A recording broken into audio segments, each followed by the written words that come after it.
Welcome back to the Qredible Live Broadcast. We're excited for an awesome day with a fantastic professional. So I'm going to give a little intro of Tyler Klimas and then let him tell us a little bit about himself before we dive into some pretty cool topics today. So Tyler Klimas is am I saying that right? Klimas. That's close. All right. He's the principal and founder of Leaf Street Strategies, which is a consulting firm dedicated to helping clients navigate the complex regulatory landscape of the cannabis and hemp industries, much needed. He has a wealth of experience in both the public and private sectors. He has had a pivotal role in shaping cannabis policy nationwide. So he's going to bring some really interesting intel to this conversation. Before launching Leaf Street Strategies, he served as the president of the Cannabis Regulators Association, where he worked to bridge the gap between state and federal policies, and as the inaugural executive director of the Nevada Cannabis Compliance Board, where he helped establish one of the country's most sophisticated regulatory frameworks for the billion-dollar cannabis market. He has a deep expertise in policy development, marketplace strategy, and industry advocacy. We definitely see you, Tyler, Tyler Klimas, as being somebody at the forefront of effective cannabis regulation. So we are super excited to have you today. So pleased you're here on the Qredible Live Broadcast. Yes. It's great to be here. It is great to have you. I've always said that, you're very pragmatic and an advocate supporter of the industry. And you're also very balanced. I mean, I love having conversations with you because you're always looking at the regulator side of how can the regulator empower the brands while the brand's staying, in compliance. So you've always had a great balance of that. And I think it really comes from your journey, right? From federal lobbying in DC to actually becoming a regulator and now doing a lot of consulting. Talk a little bit about that journey because it helps us understand how it's shaped your view of this industry and certainly the regulation around it. Sure. Well, thanks. Enjoy. Thank you. And Brian, great to be. I think, Brian, you and I first met right in Louisville. That's right. Louisville, Kentucky. At the ASTM standards meeting. So good to be reconnected once again. But yeah, my journey was a little bit untraditional. I worked on political campaigns at a college and got really close with a candidate for governor in the state of Nevada. Brian Sandoval ended up being an extremely popular Republican governor here. And so joined his administration when we won the election. So really got some insight into how state government worked, certainly from the executive side, and, lucky to do a lot of different things for the governor, press secretary, legislative lead, cabinet lead.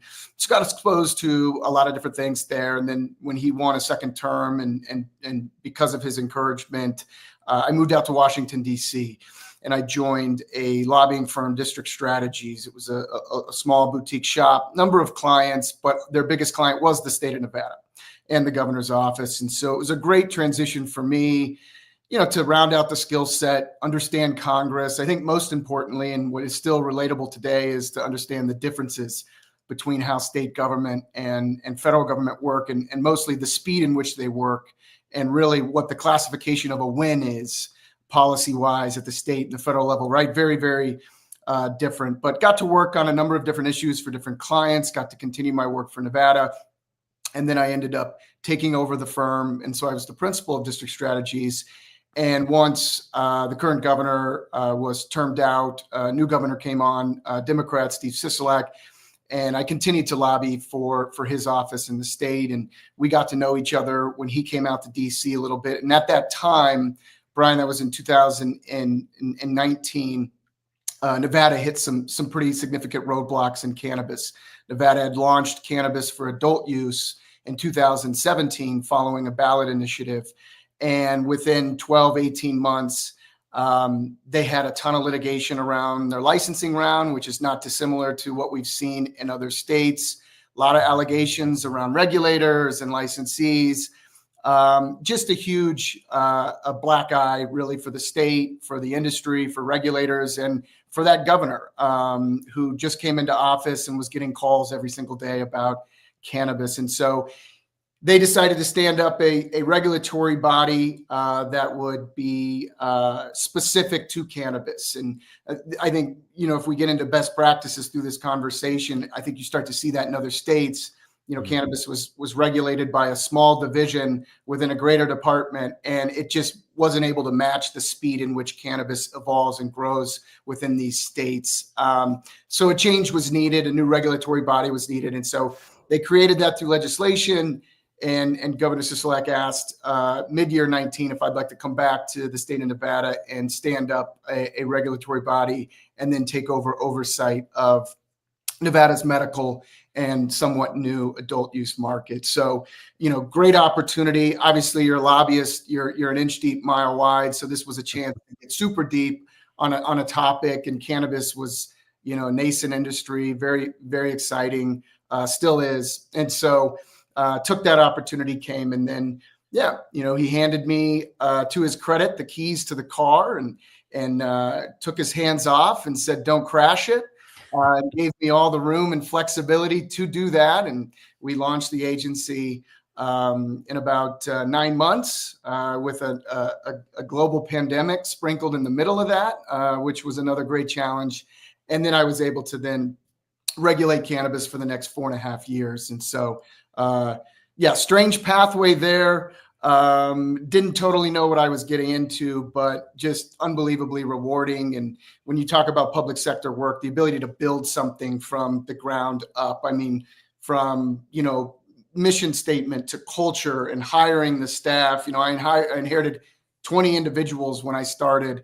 And when I left, we had 120 staff members of the CCB, and, to work with all of them and that entire team and really build that up.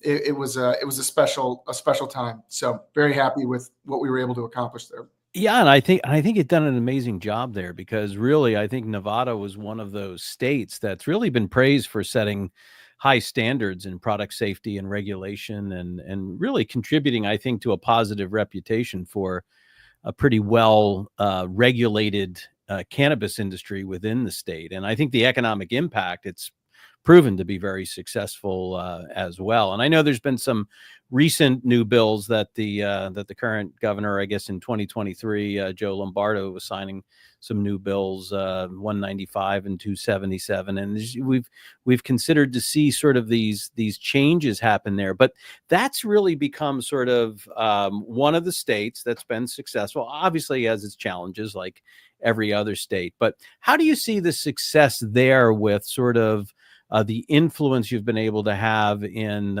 with some of the other states, and certainly, starting up the state regulators association that you did, your influence goes beyond just Nevada. So from a sort of a state by state approach, what are some of the good and the bad and the ugly happening with some of the other states? Yeah, I mean, listen, you almost have to put them in two different buckets, right? You have to put them in a new market bucket and established market bucket, because every year, and hopefully we continue, we see more new markets come on board. And so you can't really compare them, equally. And when you launch a new market, right, within a couple of years, it becomes an established market very quickly. But, some of the great examples, and, Nevada did this as well. If you're a new market and you're launching, I mean, speed to market, it's just so crucial and key. And we see it over and over, and we see the good examples and we see the bad examples. And some of the bad examples had good intentions, right? But, we have a robust illicit market that still exists in this industry. And so once, voters approve or the legislature approves adult use, the time starts ticking. Right. So cannabis is now legal and accessible and can be used by adults across the state. So you got to get the doors open. You've got to find access points, because if you don't, people are still going to consume cannabis, and that allows for that illicit market to really take hold more than it is now. And the illicit market exists in every single state market, whether you were quick to market or not. It's just how bad is it? How big is it? And how difficult is it going to be to go back? And so, Nevada leveraged its medical market. So we see that in a lot of states. We see that most recently in Ohio, right? You leverage your current medical market to launch the adult use. Delaware, had debated that, and they're going to do that. And, it certainly works against, greater social equity measures when you're trying to give people or communities that have been impacted by drug policy, a head start, which again is morally sound, and it's a wonderful policy initiative. But sometimes, when you end up throttling those licenses, you get hiccups, and maybe New York is a good example of that. The intentions may have been sound, but trying to control that initial licensing breeds litigation, which is exactly what New York saw. And then now you end up with a painfully slow rollout, although they're starting to churn a little bit now. But that's really on the new market side, right, Brian, when you see some problems in launching. Because again, you get the doors open, it's exciting. Residents are excited to consume cannabis and go purchase it. So your market will expand rapidly, but it can't if there's not access points. It can't if doors aren't open and our licenses are not available. Yeah, I remember we had Herb Barbeau on, who was originally working in New York with the Cannabis Commission. And he said, a lot of things that people don't understand is when you're a new program, you're still trying to find your way through it, and you don't have all the resources and funding you need. So, they stick you in an office with a copier and a telephone and, without a whole lot of resources. So you're doing your best to get this program up and running and starting. And then you start to get more funding going forward. And I think it's kind of like a startup organization. You don't have all the resources. It absolutely is. And not letting perfect be the enemy of the good. And I think that is so appropriate for this, because guess what? You're not going to get the regulatory framework perfect. And so you're going to make tweaks regardless. And every state market continues to make tweaks. I think the best established markets and more mature markets are the ones that are still doing regulatory refinement initiatives on a quarterly basis. So you're already going to make those tweaks because cannabis is unprecedented and there's no rule book for this. We're making it up as we go. So just launch the market, get it open, because you're going to start making tweaks anyway. And so you're going to have to do that. And we've seen great examples of that. And, and I will say too, Brian, in defense of some of the regulators, a lot of this has nothing to do with the regulatory body, but has to do with the statutory constraints and frameworks that are put in place by the legislature, right? They're pet projects that get included in some of these authorization bills. And, the regulator and the regulatory body is simply confined to do and accomplish what the legislature is mandating them to do. Yeah, that's a great point. I didn't even think about that, because one of the things that I'm sitting there as like a pragmatic business guy, I'm sitting there going, well, like they've done it in other states. Why can't they just have like a model of how it's been done well in a few different states, and then just duplicate that model if we're a new entrant, into the space? But to your point is, every state has things they got to deal with that might not allow that same framework. That didn't even think about that. I mean, it's because I'm thinking like, just do it easy, make it like the way the successful states do it, Yeah. And not only the successful launches, take states like Nevada, who's gone through 3 iterations of an oversight body, right? They didn't do it perfectly, but learn from those mistakes and not make those mistakes. And we do see aspects of that.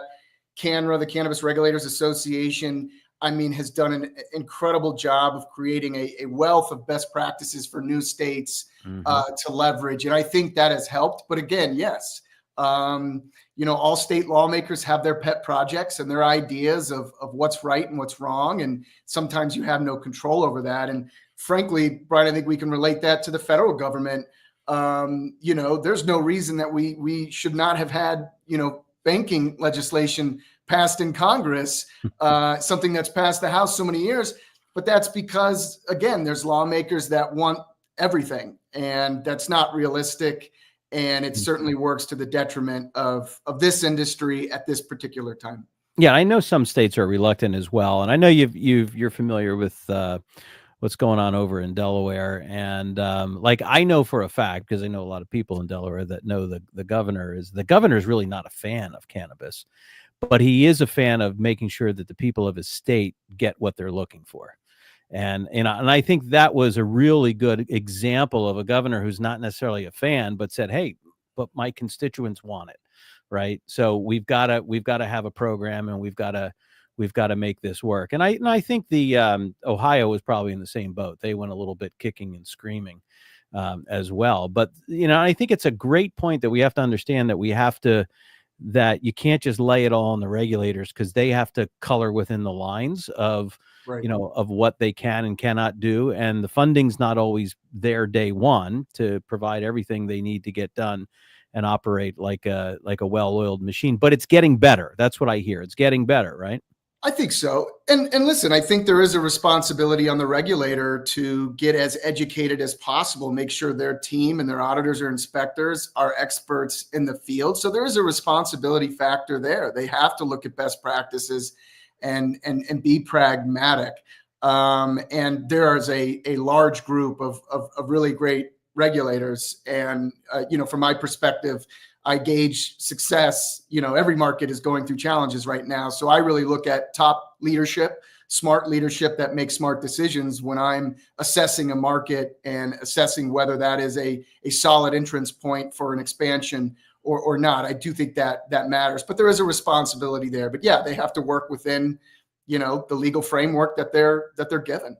Well, I'm going to lay a question on you. Last week we had Jenna Murray on, and Jenna's the new president of the Hemp Roundtable.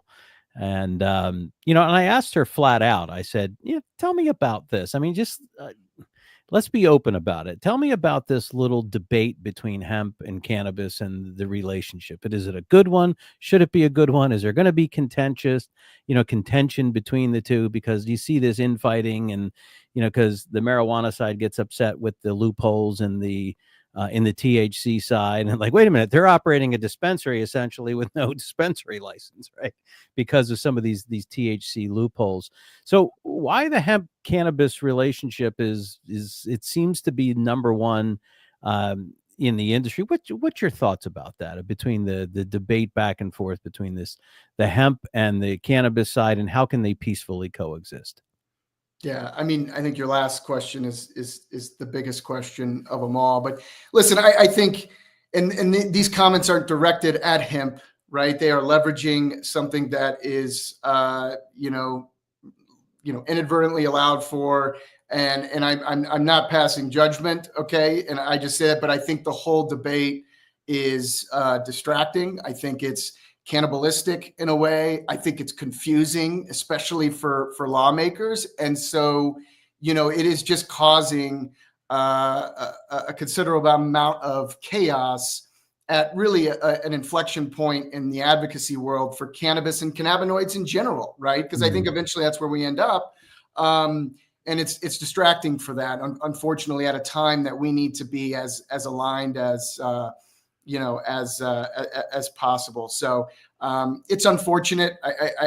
I mean, listen, we're going to get to a spot. This is going to be a small era in a decades long history of the industry. So we're going to work through it. But yeah, I mean, it's frustrating and it's disappointing in a way that we're in this churn right now with, no real clear exit path just yet.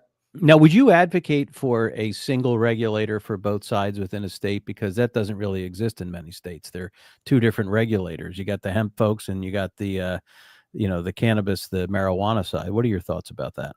Yeah, I mean, hemp itself should be regulated in a different agency, or it's been set up historically in different agencies, but never the final product, right? So that's been the huge gap here. So if you have a cannabis regulatory agency and you have, let's say, your Department of Agriculture regulates hemp, for the most part, in most states, that was until you chop the plant off the stalk, right? They didn't have jurisdiction over a final product. In fact, they didn't contemplate final consumable products in many cases. And so that's where that gap is. And that's what makes this so challenging and difficult. So now what do you do with these final products? Right? Do you put them under the Cannabis Regulatory Agency? We see that in some states, they're trying to bring that under the Cannabis Regulatory Agency, which in a limited resource world that we live in with budgets that aren't flush, right?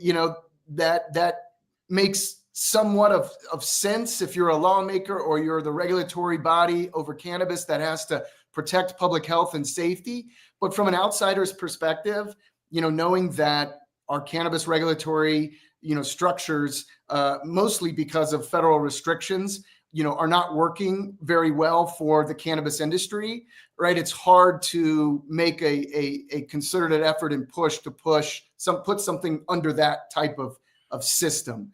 right, that may not be working, and that's no fault of states and regulatory bodies. It may not be working for the industry right now. And so what do we do with it? But I'll tell you this, I am fairly confident in my opinion that whatever we do, rules and regulations need to be increased on the hemp side. I think a lot of hemp stakeholders would agree with that. I think a lot of hemp stakeholders are pushing for that.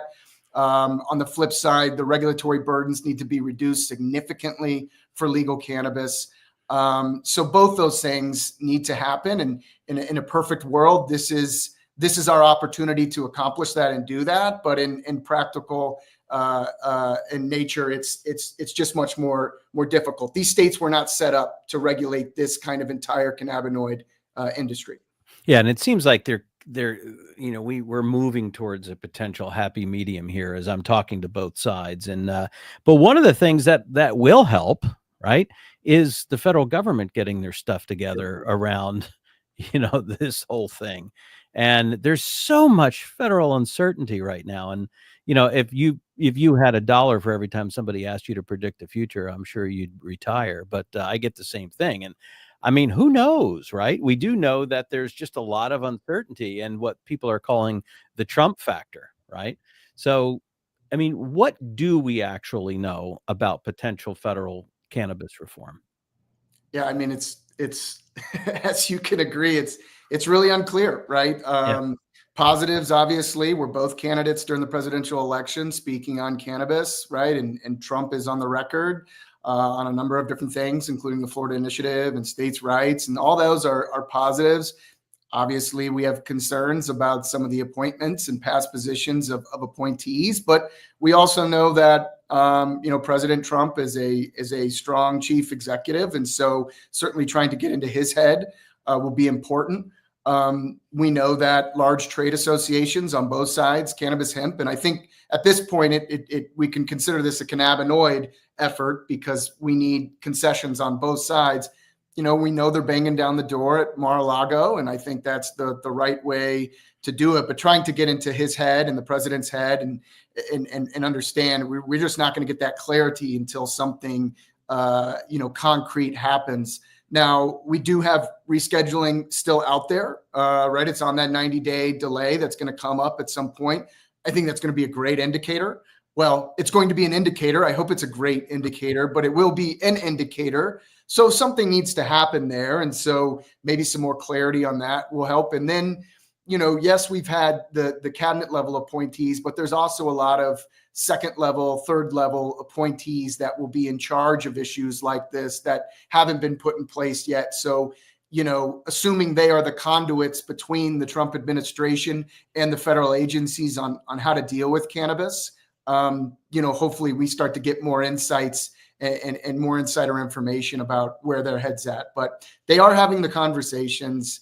It's just can't some of this be done on an executive order? I mean, Trump's done a lot of that. So, or does he need the support of Pam Bondi and Terrence Cole to really do that? I mean, it seems like what he wants and what he's for, he typically gets. And it's, it just seems to be the kind of chief executive, that he is. And we've been talking about this for so long, and it's just one of those issues. Or is it just the fact that he's got lots of other big issues to deal with, and this is somewhere on his list? I think it's both, right? I think the first 6 months of any new presidency, right, is dedicated solely to the initiatives that you campaigned on and the top level initiatives. And I think we can all agree that cannabis is not a top level initiative for the Trump administration. And I think to your point, I think both those things are right. I don't think it's proven that he doesn't need anybody's blessing or is not concerned about anybody's blessing on anything. And maybe that works to our advantage, right, in this particular situation. But we just don't know. Well, here's one thing that I would suggest: next time you address Congress, they should pass out gummies at the door to everybody. Yeah. Well, yeah, they would join the populace that takes gummies when we watch Congress work too. That's right. That's a good idea. That is a really good idea. Well, navigating a lot of these issues has been very tough, and we've talked about rescheduling, but I mean, it's just this really needs to be descheduled. And, the fact of the matter is, somebody's got to make this happen, because I know there's a lot of public pressure and messaging as well. I mean, 80 something % of Americans think this should be legal. I mean, that's huge. I mean, that's absolutely huge. Just like I talked about the governor saying, hey, he knows what his constituents want in the state. Well, the president knows what his constituents want in the country. And I just don't, I know that there's more to it in the federal government, but we can cut through a lot of that crap and finally get it done. I'm hoping that's next. So what do you think looking ahead is sort of next with some of the newly legalized states? Or, there's a big debate on how MSOs are going to do, whether they're going to survive. And, any predictions, any thoughts about what's coming ahead for the industry? Yeah, I mean, unfortunately, it seems like we're slowing down. I think for a while there, we were seeing a consistent stream of new states enter the marketplace. We lost some ballot initiatives. Florida was a big loss. That would have been just a huge get for the industry. I think it would have sustained the industry for a couple of years if Florida went, and they're going to get it back on the ballot there. But we've slowed down a little bit, unfortunately. Nebraska had a medical initiative that passed, but that's potentially being held up in the courts. Hawaii looked promising, although now it doesn't look so promising. Pennsylvania has some potential. Minnesota's not open yet.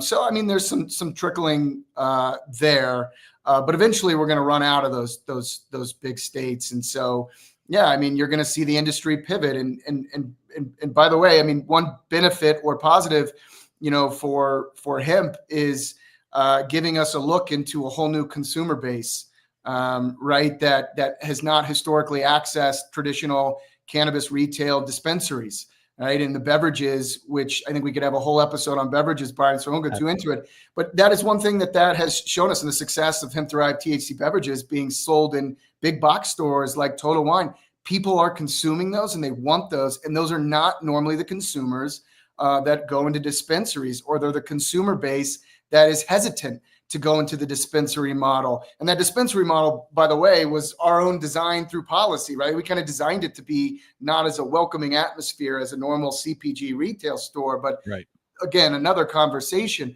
But we're seeing this new consumer base that hasn't normally accessed it. So to your point on MSOs, right now we're starting to see some of the larger cannabis companies and medium, small-sized cannabis companies get into hemp. And how can you blame them?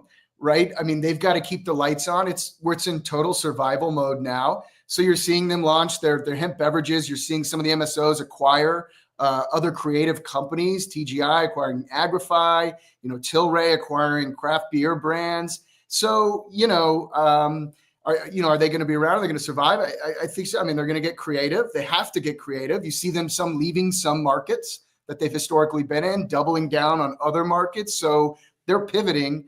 But I think it's survival. But, there is some creative aspects to this, new market segments like beverages that I think provide some hope and encouragement. And, we'll learn a lot from this hemp cannabis debate, learn a lot being, what is hemp doing right? A lot of times because they're not under the same regulatory restrictions, but maybe that gives us some great insight on what regulations we need to take off the books for cannabis. Right. Absolutely. It's a perfect world. It really isn't. It's sort of like bridging that gap, which is really interesting. And for our audience, by the way, Tyler wrote an amazing white paper. It's called "The Review of the Present THC Beverage Market." And you did that in conjunction with one of the universities. Is that right?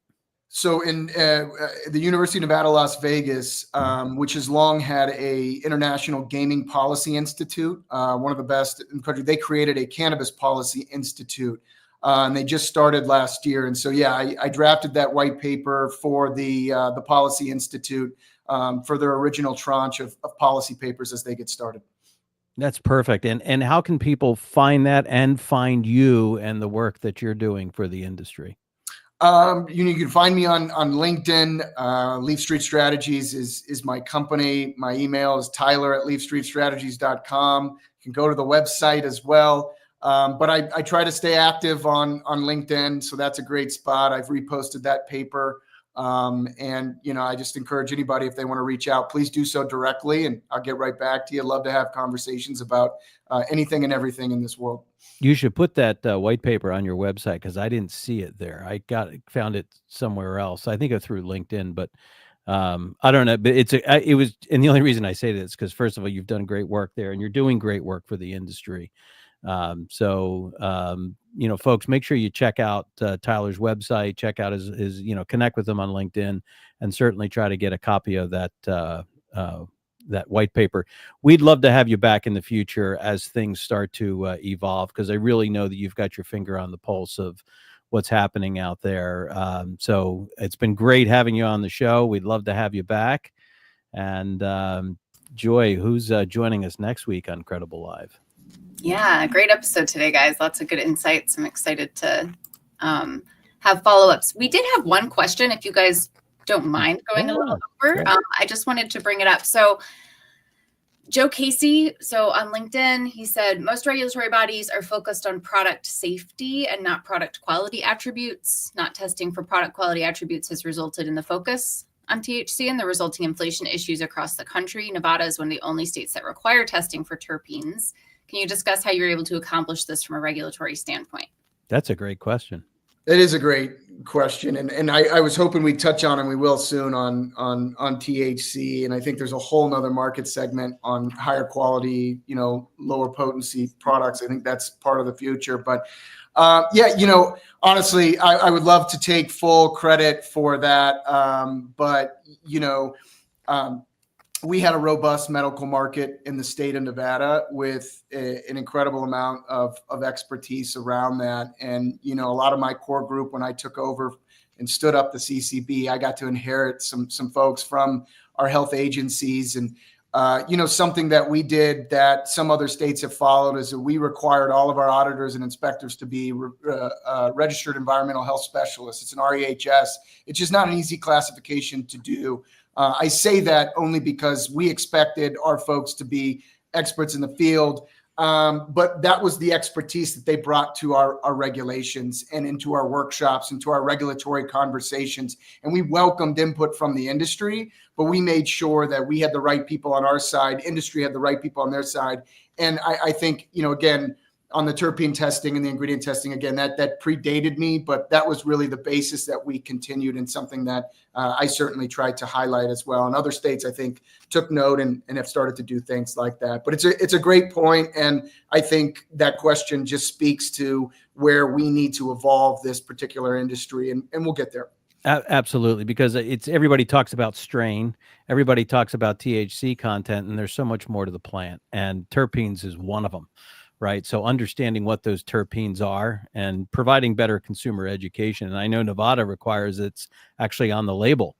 And, so it's not only your testing, but having that information, the top 3 or top 4 have to be up there. And that was a great question. And I'd love to see more of that happening in every single state. So thanks, Joe, for your question. And Brian, I just say not all flavors and terpenes are created equal, right? And those are big debates around, botanically derived, cannabis derived, and synthetics. And, when you're talking about public health and safety, that's a very important conversation, and what the outcomes are, the impacts of different types of formulations, and, extremely important conversations that need to continue. It really is. Well, Tyler, thanks again. And Joy, give us a quick update on next week's guest. Yeah, next week we're going to be talking to Michelle Whitmore. She's a longtime cannabis industry professional, and she runs co-founded a company called H2 Consulting. So she does hiring, executive sourcing, and placement. So I think it'll be an interesting conversation. We're going to talk about professionalizing the cannabis industry, the things that she's seeing in executive movement, the attributes she's seeing come into the industry as it evolves, and more. So very excited to have her on and kind of talk about the ongoing upgrade that cannabis is getting, and as it continues to grow. Well, let's make it a point, Tyler, to have you back. Sometimes we get a little bit further into the year, and who knows, maybe we'll have great progress going on at the federal level and some of the states. Thanks again, Tyler, for joining us, and thanks to all of our guests at Qredible Live. We'll see you next week. Thanks.